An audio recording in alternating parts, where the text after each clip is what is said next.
सुनेत्रा पवारांसाठी फडणवीस मैदानात। विजय शिवतारेंचं बंड शमवलं। हर्षवर्धन पाटलांसोबत शिष्टाई। उपमुख्यमंत्री अजित पवारांच्या पत्नी आणि बारामती लोकसभा मतदारसंघाच्या उमेदवार सुनेत्रा पवारांसाठी फडणवीस मैदानात उतरले। पुणे मुक्कामी असताना फडणवीसांनी अजित पवारांसोबत बैठकही केली। भाजप पदाधिकारी सुद्धा या बैठकीत उपस्थित होते। बारामतीत सुनेत्रा पवारांना उमेदवारी का दिली याचा खुलासा फडणवीसांनी या बैठकीत केला।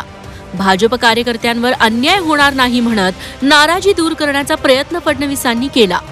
शरद पवारांनी सोबत येण्याचा शब्द दिला होता, नंतर तो बदलला असा गौप्यस्फोटही फडणवीसांनी केलाय।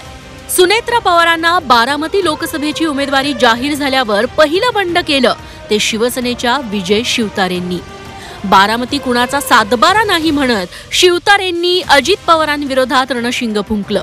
मात्र शिवतारेंचं हे बंड शमवण्यात मोठा वाटा होता तो देवेंद्र फडणवीसांचा।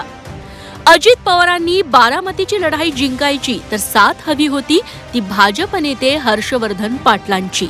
मात्र अजित पवारांमुळे दुखावलेल्या हर्षवर्धन पाटलांची नाराजी देवेंद्र फडणवीसांनी शिष्टाई करत दूर केली। राष्ट्रवादी काँग्रेसचं काम करण्यासाठी भाजप आणि संघ कार्यकर्ते नाखुश असल्याची चर्चा आहे। सुनेत्रा पवारांविरोधात दौंड आणि इंदापुरात नाराजी आहे। फडणवीसांनी इंदापुरात भाजप कार्यकर्त्यांचा मेळावा घेतला। खडकवासला शहरी मतदारसंघात भाजप आणि संघाची मोठी ताकद आहे। खडकवासला सुनेत्रांसाठी काम करावं यासाठी फडणवीसांनी बैठकही घेतली।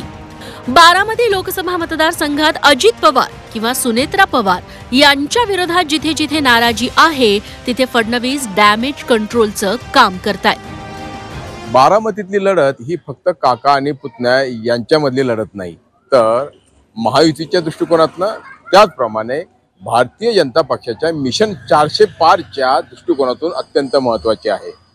बारामतीचा खासदार हा नरेंद्र मोदी यांच्या बाजूने उभा राहायचा असेल तर बारामतीतून सुनेत्रा पवार यांचा विजय आवश्यक आहे आणि त्यासाठी फडणवीस मैदानात उतरलेत।